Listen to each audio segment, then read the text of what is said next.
Alright, community ecology, and again I apologize for any mistakes in the notes. This was another rushed set. So, what is a community? A community is a group of populations living together in the same geographic area.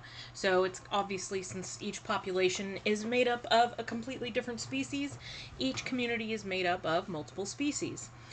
These species interact with each other, and that can affect how well the community functions as well.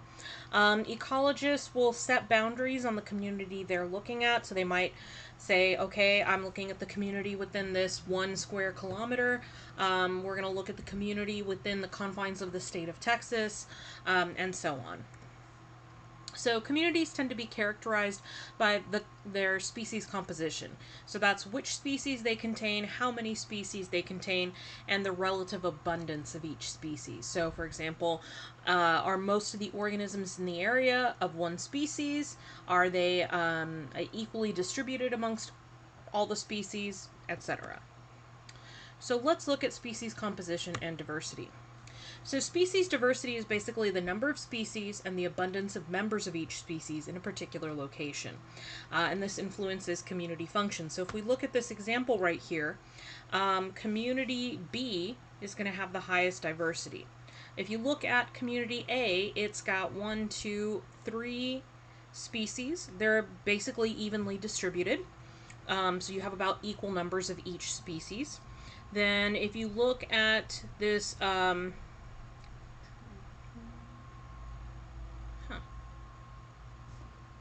sorry, I'm counting species here. Looks like community A and community B have pretty equal species mix. Looks like, oh no, there's 4 species. I thought so, in community B. And so it's got greater species diversity because, you know, it's also got a mix of species. Community C, while it does have 4 species, notice most of them are this yellow fungus. And so it doesn't have a lot of species diversity because it doesn't have an even mix of species abundance. So let's look at this in another example. So each of these communities has 100 individuals, and each of these communities has 4 different species. However, they don't have equal diversity. The reason is, if you look at community 1, it's got about an even mix. So a quarter is species A, a quarter of the trees are species B, so on and so on. Whereas in community 2, 80% of those individuals are of species A, and very few are of species B, C, or D. So that has a relatively low diversity. In general, the greater the diversity, the kind of more abundant that species are, so that way you have about an equal mix of a number of organisms, then the better the ecosystem can function. It makes for, you know, a more diverse food web, more food sources available for different organisms, and it also makes an ecosystem more resilient to change, because if a disease happens to catch species A, that would be devastating in community 2. If some disease infected these trees, that would kill off most of the producers in the area, which would be a very bad idea, and affect the entire food web in the area. However, if a disease impacted community 1, even if it managed to take out all of species A, there's still enough producers left that hopefully organisms could shift food sources and still be able to maintain their populations. Within a community, the net primary productivity, which is basically the extra sugar that's formed from photosynthesis that's not used by a plant, is greater when you have more species diversity. So here we have the number of species in a prairie plant community, and it was found that the plant biomass would actually be higher with a greater species diversity. So in any case, species diversity is healthier. So let's talk about how community structure can affect availability of energy and matter. So communities do change over time. One of the big examples of that are ecological succession. So what you're looking at here in this picture is an example of primary succession, which you learned about when you were in freshman year. Then there's secondary succession, which starts with soil. That's a good way to remember it. Secondary starts with soil. But even without some sort of disaster clearing out the old community in an area, you can still have ecological succession happen where there are changes in the ecosystem. Basically, existing populations can change the abiotic factors in an ecosystem and then create conditions that allow other species to outcompete the original population. So the species composition changes, maybe new producers move in. With new producers, then you will have new primary consumers and new members of a food web. This is something that naturally happens over time, even without human disturbance. So, organisms are all competing with each other for a limited set of resources, both within the same species and between different species. And this can affect the reproductive success of individuals, both of the same species and of other species. So, for example, all plants are competing for the sunlight that hits the ground. It doesn't matter if you are all members of the same species, like a bunch of individual grass plants, or if you are a mix of different species, like, say, what you find in the Amazon rainforest. You are still competing for that limited resource of sunlight. Organisms live or exist in symbiotic relationships with each other, which we'll talk about more in another slide. And that can also affect their survival and the reproductive success of organisms. So their interactions can actually help them access new food sources, or they can acquire their food sources from others, so they can use other organisms as their food source. Each species has a unique niche, or niche, whichever way you want to pronounce it, in an ecosystem. So you can define that in one of two ways. You can say it's the environment you expect to find a species in based on the physical conditions they can tolerate. So, okay, you would expect to find insects generally in warmer climates, generally active during warmer temperatures. You would not expect to find a lot of insects in Antarctica, for example. Then also, food needs. So an insect would need to be in a place where it has a food source. Would probably be found in a place where it does not have a lot of predators that are trying to consume it, where it would not have also a ton of competitors. Sorry, Miss Cat wants to play fetch and she doesn't realize I'm making a video right now. And then the niche can also be defined as the functional role an organism plays in their community. So how does it affect other species? What resources does that species use? What resources does it compete with other species for and therefore make unavailable to another species? What do they produce that other species can use? Not just as a matter of food, but for example, hermit crabs take up shells that have been produced by other organisms. So those other organisms have a niche that affects hermit crabs. And then also whether they affect their physical environment. So now we're going to look at interactions within and among populations. And let's talk about the different types of interactions. You can have intra-specific interactions, which are within a species. So that would be two members of the same species competing for a resource. We're going to look in this section at interspecific interactions, how organisms of different species interact with each other. And their interaction could increase, decrease, or even have no effect on the evolutionary fitness of another individual. And so then, factors like these interactions affect an individual's ability to reproduce, which affects the population growth rate as a whole. So there are 5 major categories. There's competition.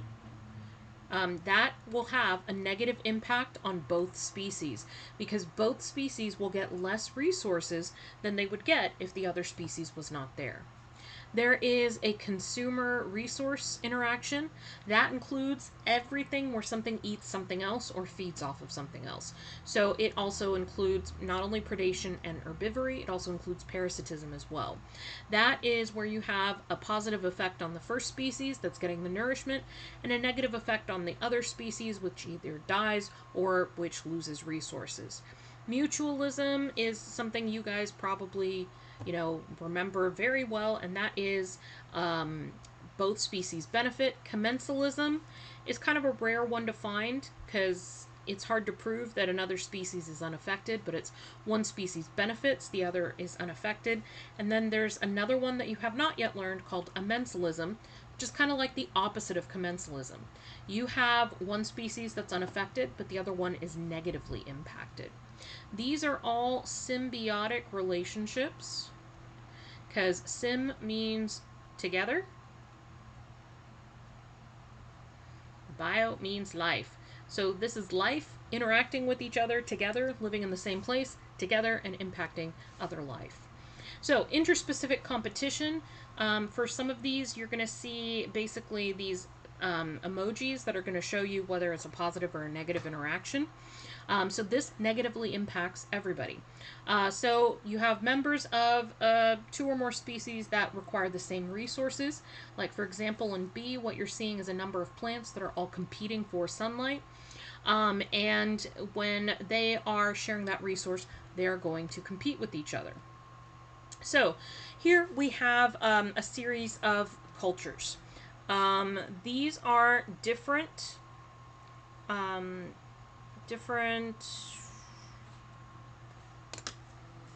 on. Sorry, had a brain fart moment. These are different species of paramecium. So these paramecia, when they grow alone, are able to grow up to a maximum carrying capacity, and they're able to reach a pretty high population density. However, if you have 2 of these species living with each other, both of them will reach smaller populations because they are competing for the same resources, and when they compete for the same resources, they're each going to get less than they would without the other species. So the presence of a competitor always reduces the population growth rate.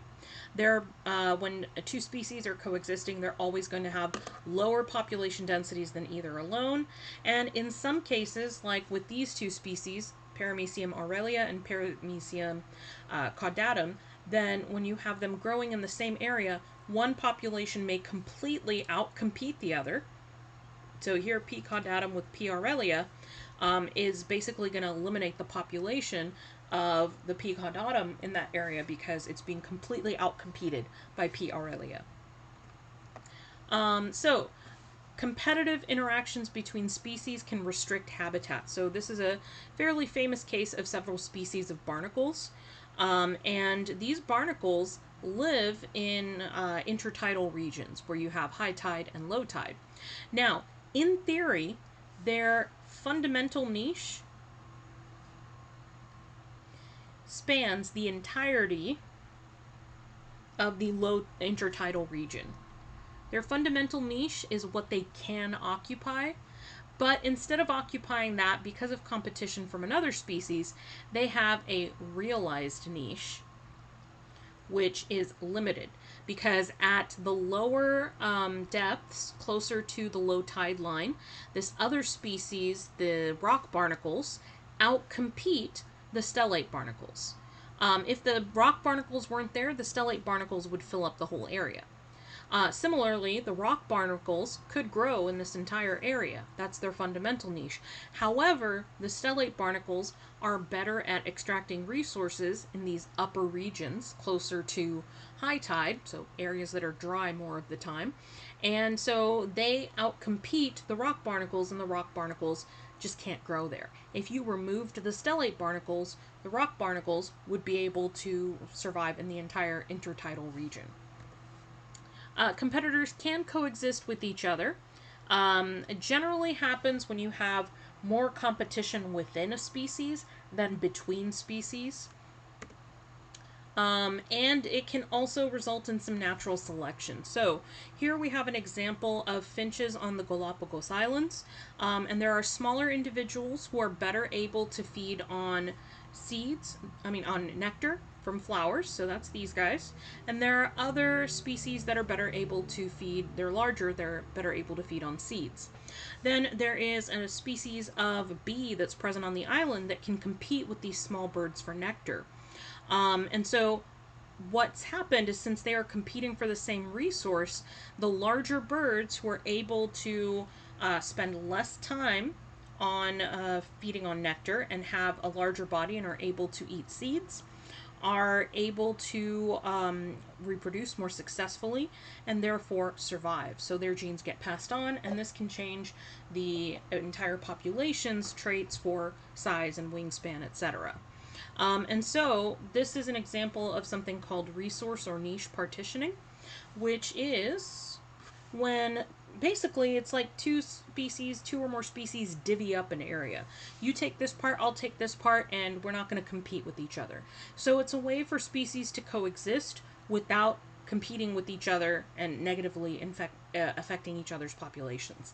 So for example, here we have 5 species of birds. They each feed in the intertidal zone or along the beach. However, they feed at different levels. So flamingos are most effective at feeding where the water is deepest, because they have those long necks to help them reach towards the bottom. Ducks can dive, so they can access deeper water as well. Plovers are really small, don't have long necks, so they're going to need to be in kind of the drier area because they won't be able to dive as deeply. And so it's not like the organisms have a meeting, gather, and say, hey, you got a long neck, you go get the deeper water. It's usually that the traits that they'll develop, eventually traits that make them more specialized to a specific region will become more prevalent, and then the whole population will change, so that way they will isolate themselves to feeding at those deepest levels, because those organisms with, like, let's say flamingos, if they had shorter necks and were trying to compete with ducks, ducks are best at diving at that depth and living in that depth of water, so the flamingos would be outcompeted. So it's kind of like there's some stabilizing selection to help keep each individual species kind of to its own niche. This is another example. This is showing you basically these paramecia again. So on their own, all of these can reach a carrying capacity. When you grow P. caudatum and P. aurelia, P. caudatum goes extinct. However, P. caudatum and P. bursaria can grow in the same tank with each other. However, they will grow to smaller populations than either of the originals. So in the original populations, it looks like their population density capped off at about 200, and down here, P. caudatum only reaches 75.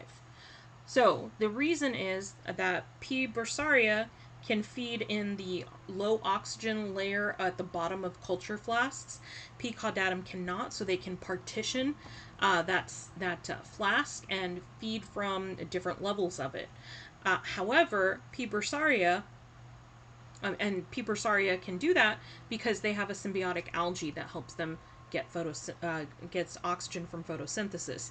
However, P. aurelia does not have that, and so when it is in the same flask as P. caudatum, they're definitely just directly fighting with each other for the resources, and whoever ends up in the oxygen poor layer dies.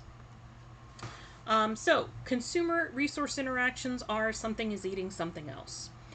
So the consumer benefits, the resource loses out because it's going to lose some of its resources. Predation happens when a predator kills and eats its prey.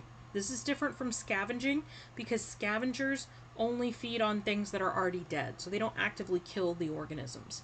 Herbivory happens when an organism eats parts or all of a plant. So, you eat some salad, you're engaging in some herbivory. And parasitism happens when an organism consumes nutrients from another but does not kill it. Parasites, it's not in to their benefit to kill off their host, because if they kill off their host, then what are they going to feed from? So what ends up happening is, since consumers and resources species want different things, consumers want to eat the resource species and resource species don't want to get eaten. They always develop this sort of evolutionary arms race where the prey are continuing evolving better defenses and the predators are continually evolving ways around those defenses. So some of the things resource species use, they can use speed, size, or weapons. They can hide or use camouflage. They can engage in a form of mimicry where they make themselves,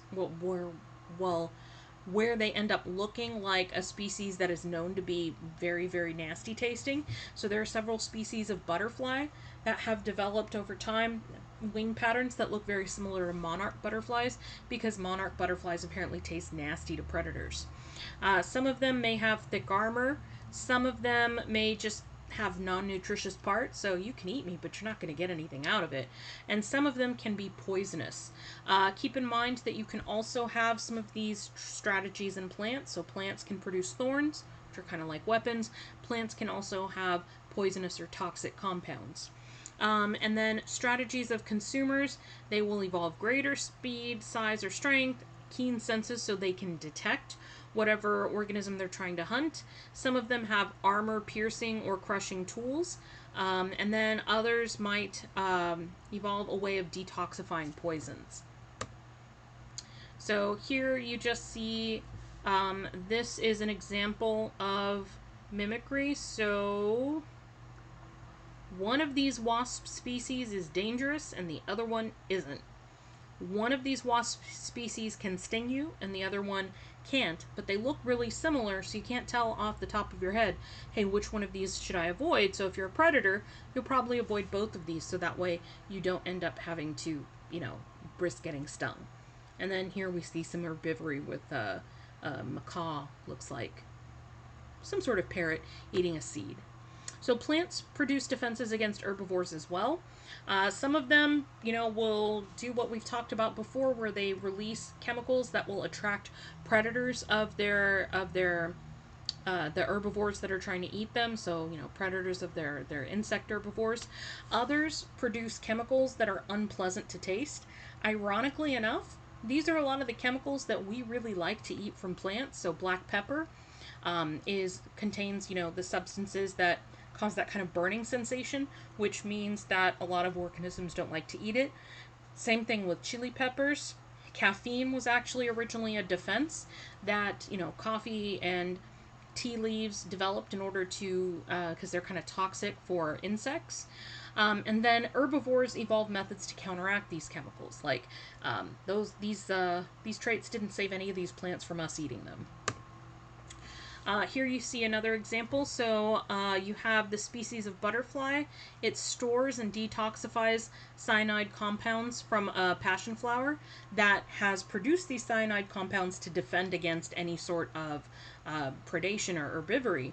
And yet this species of butterfly not only detoxes it, but it uses it as a defense against its own predators. Then you have some other mechanisms. So for example, some passion flower species grow these structures on their leaves which look like butterfly eggs, because a female butterfly will not lay eggs on a plant that already has eggs on it. Well, when those eggs hatch into caterpillar larvae, those larvae will start immediately eating the leaf. So if you can prevent females from laying eggs on your leaves, then you have a greater chance of survival. So mutualism involves some sort of exchange of resources. And the benefit of this mutual relationship can vary from one environment to another. So mycorrhizae are species of fungi that live in a mutualistic relationship with plants. However, this is mostly beneficial when a plant is growing in nutrient-poor soil, because the fungi can extract nutrients from the soil and make them available to the plant. However, in places where there are a lot of nutrients in the soil, it may be more cost expensive to feed the mycorrhizae, because you have to feed them plant products, basically photosynthetic products, sugars, etc., in exchange for the nutrients. And in this case, it might be more expensive to feed the fungi than it is to take in nutrients. So, in nutrient-rich soils, you are less likely to find those fungal plant interactions, unless there's a greater benefit to the plant. And then species aren't acting in their own self. They're not acting out of altruism, which is when you do something for a selfless reason. They're benefiting other species by accident. They're doing something that helps themselves, and it just accidentally benefits another species. So a great example of this is pollinators. Pollinators visit flowers to get food. While they're getting food, so for example, here's a bee, And this bee, in the process of getting nectar from a flower, has accidentally gotten itself all covered with pollen. When it flies to the next flower and tries to get nectar, some of this pollen will fall off and accidentally pollinate the other flowers. It's not like the bee's like, oh, I got some nectar, I better do my duty and go pollinate some flowers. It's an accident. The bee is acting in its own best interest. And flowers are not providing nectar just to be nice. They're providing as little food as they possibly can, using as little energy as they possibly can to attract the animals who are going to pollinate them. But they're not going to provide like a free buffet. They're like, nah, I'm in it to win it. I need to save my energy. And then there are a lot of different ways you can have mutualisms evolve.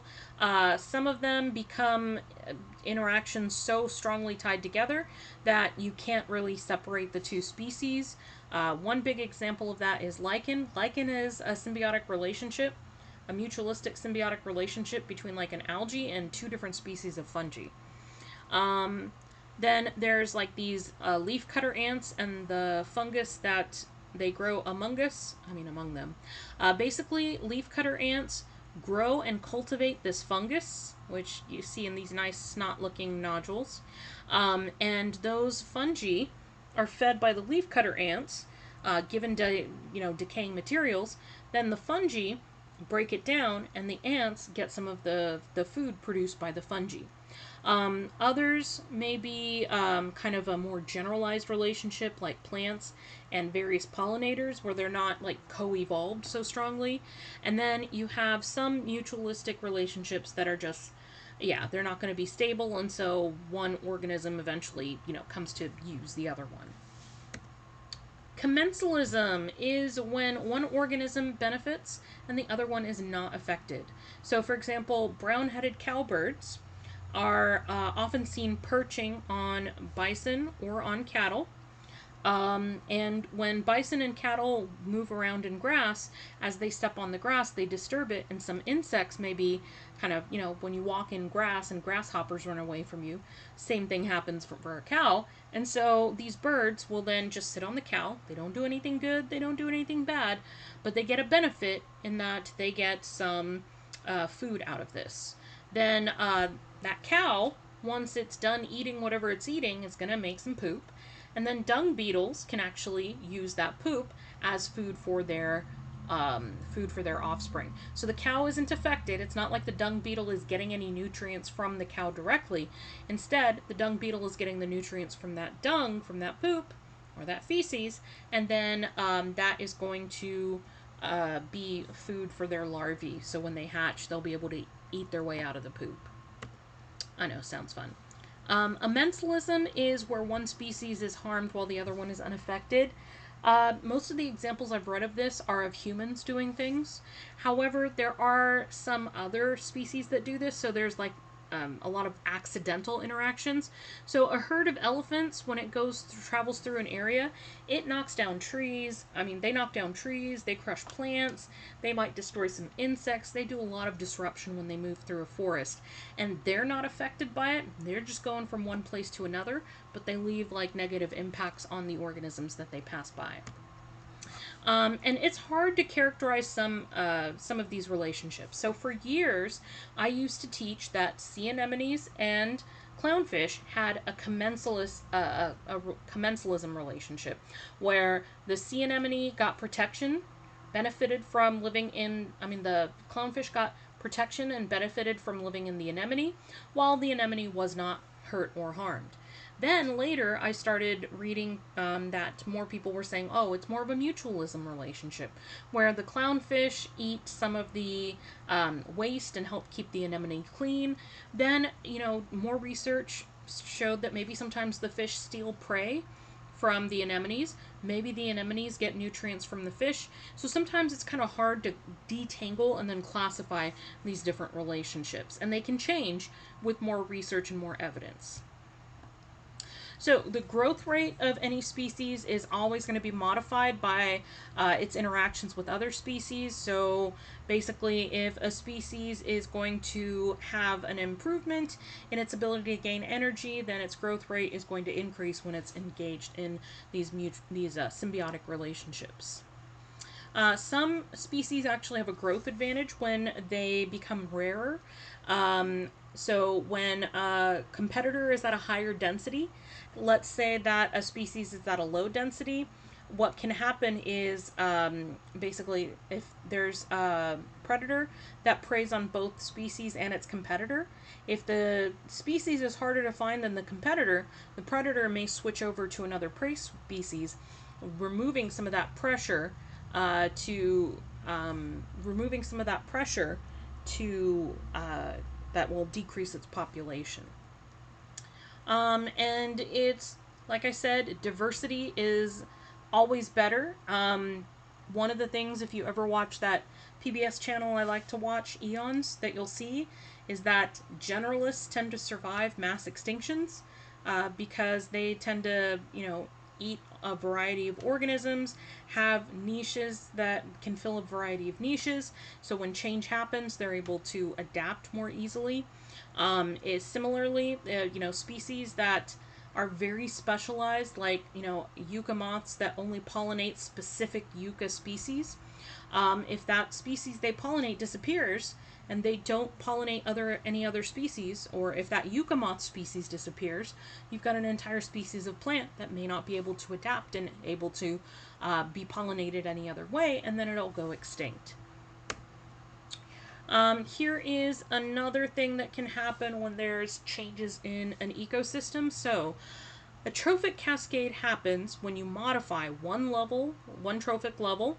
You can expand it, you can decrease it, but it will have these indirect effects on all other trophic levels in an ecosystem.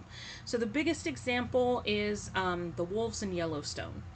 When wolves were removed from Yellowstone National Park, what happened in a normal ecosystem with wolves controlled the population of the herbivores. So these herbivores here, these elk, were eaten by the wolves, so their population didn't grow out of control. And these herbivores ate plants, but there weren't too many of them, so the plants were healthy. When the wolves were removed from the ecosystem, the herbivore population grew out of control. Because there was nobody eating them anymore, no pressure from predators. So, with so many extra herbivores to support, they started eating plants bare, which led to the death of a lot of plant species in the area, which then had all these other impacts on the food web and other organisms in this area. You can also have bottom-up trophic cascades. Any change you make to the producer population is going to affect all the other trophic levels. If you go from having, let's say you add nutrients to an ecosystem, then that's going to increase the size of the producer populations, which should increase the size of all the populations above it. If you decrease the number of producers in an ecosystem, let's say if the nutrients get depleted or there's drought or something, then that's going to reduce the population of every other trophic level, similar to what we talked about in the energy flow notes. So here is an example of what we saw earlier, or what I was describing on the last slide. After wolves were hunted to extinction in 1926, that caused a top-down trophic cascade that eventually resulted in elk eating up all the aspen trees and willows, and that even had a further impact in that beavers who ate those willow trees for food were almost exterminated as well. And this is a really big example because wolves were reintroduced into Yellowstone National Park in 1995, where they started preying on the elk populations again. When that happened, aspen and willows were able to regrow, and beavers' populations were able to increase, and it changed the entire landscape. So here what we're seeing is we are seeing the population of elk, and here we're seeing the population of aspen. So here's where wolves were eliminated. From here until here, hunters were told to go in and cull or decrease the elk population. At this point, they stopped doing that and the population skyrocketed. Finally, when wolves were reintroduced, it brought back the population down to a more sustainable level. Here we see when wolves were present, the aspen population was much higher. Once wolves were eliminated, the aspen population decreased dramatically. And then this was around when they stopped removing elk from the park, and you see there was just devastation of the aspen population. Young aspens were not able to grow. And then when wolves were reintroduced, there were enough to eat some of the elk, so that way the aspen could finally grow again. So that is it for today, or for this lesson. Next up will be 8.5 biodiversity. I have no clue when it will be ready.